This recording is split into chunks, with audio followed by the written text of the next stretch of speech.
Hello students, welcome to the session. Last class we discussed about an illustration for chi-square. So now we'll be doing the computation part.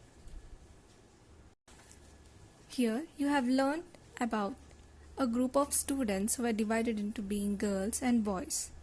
Here there are about 100 girls and 50 boys, and they have chosen different instruments to learn. We have calculated each category and we have formed a total over here. Similarly with the girls.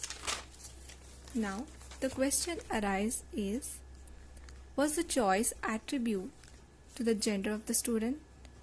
So in the last class we have discussed, is it necessary that a person choosing an instrument is stereotyped with their being boy or girl? Now let us look into the steps to compute chi-square. For that we have to establish one null hypothesis. Now what is a null hypothesis here? As you have already learned, null hypothesis is nothing but forming a tentative statement by saying there will be no significant difference between two means or two groups. Similarly, we are going to state over here by writing the choice of musical instrument is independent of gender. That is, there exists no significant difference between the choices of both the genders by selecting any sort of instrument. Now here step 2 is to form a expected frequency. Now what is expected frequency over here? In the previous class we have learned there are two types of frequencies. One is observed frequency, another one is expected frequency. So first here we are going to form expected frequency. For that we have to understand the observed frequency in the table, then we have to draw out the expected frequency by calculating it. Now again we are going to make the similar table, but here there are few changes to be looked into. First, you have to understand the difference in this table is, first you have to calculate the entire row and form a total. Similarly, as you can see in the second row, we are going to calculate all and write the total over here. Now this becomes the row total. I hope this is clear. Now let us look into the column total. Once you are done with the row total, now we have to look into the column total. Now you are going to add these two and you are going to form a total over here. Similarly, you are going to add these two, and so once you are done with this table, we are going to move ahead with the expected frequency. Okay, so this is like 1 into 2. So first we are going to do is 50 into 40. 50 into 40 divided by total. So this is about 50 into 40. These are the totals of girls into boys. Girls total with the entire total and followed by the grand total over here. So once you are done, you will be getting a value over here, followed by the next values. Once we are done with this, we are going to move ahead entire total with girls total. So here it is 100 into 40, and you will be getting a value over here, and this is a grand total again 100, this total with grand total. So I hope this is clear. Now let us move on. Now once we are done with step 2, now let us look in the step 3. Here we are going to take, or we are going to compute value of chi-square. So here we apply the formula. Say chi-square is equal to sigma bar FO. Here FO is observed frequency minus expected frequency FE whole square divided by expected frequency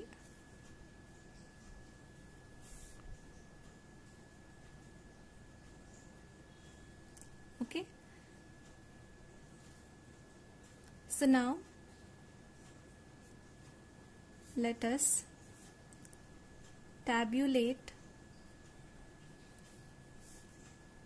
the scores with the help of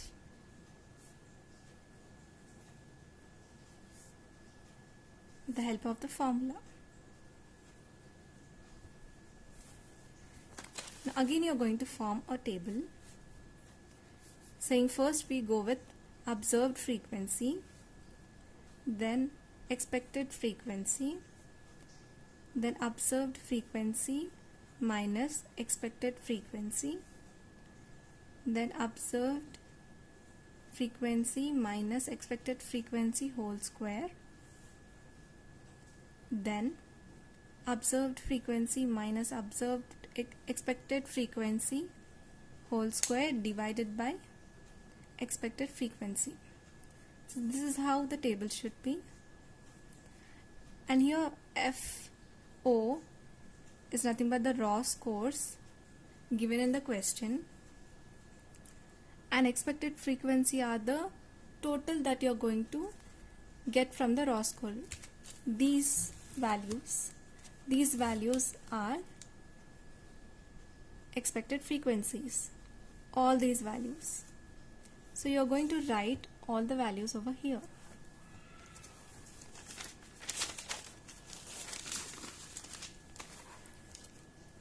Now next what we have to do is we have to subtract observed frequency with expected frequency.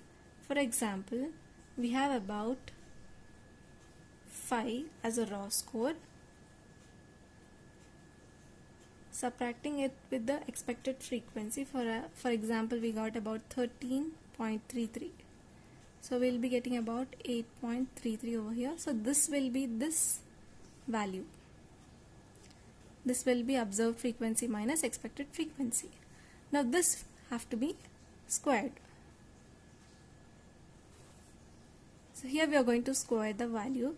It will be about, now here we are going to divide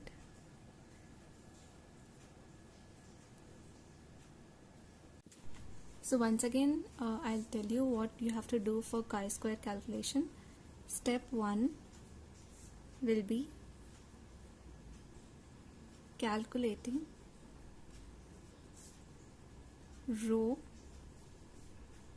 Okay, for boys you will be getting about 50 as total. For girls you will be getting about 100. Now what you have to do is you have to calculate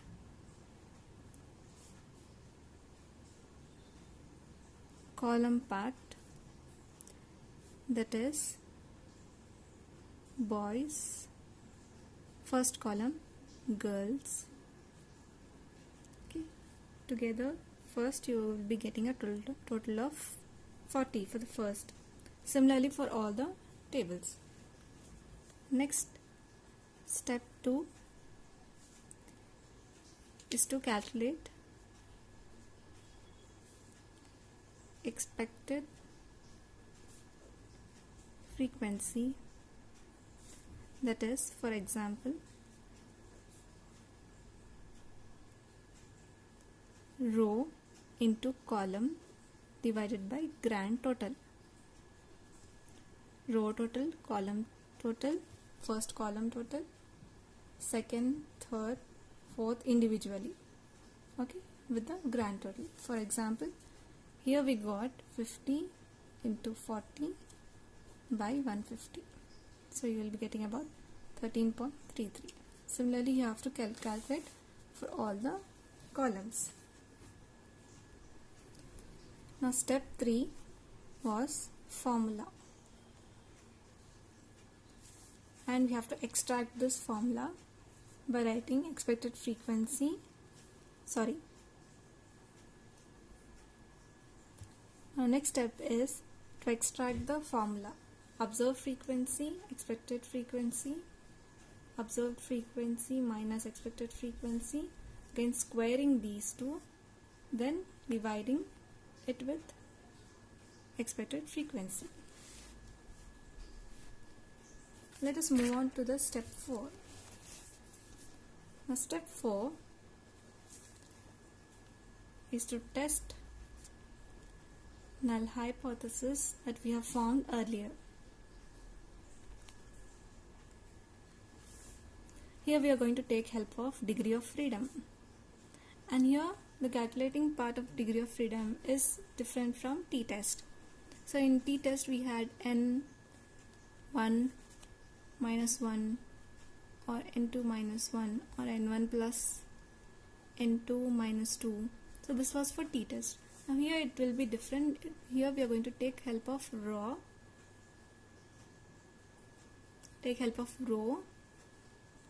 minus 1 into column minus 1. So that is, here we have two columns, as we have 2 rows here and 5 columns, that should be minus. So here you will be getting 1 and here you will be getting a 4. So that should be multiplied and you will get about 4. Now once you get your DF, you are going to look into this table. It's called critical value of chi-square. SK Mangal page number 378. You have critical value of x, critical value of chi-square. Okay. So here we got about 4. So here we need 0.5 and we need 0.1. So DF4 at 0.5 we have 9.488 and at 1 it is 13.277. So we have to mention over here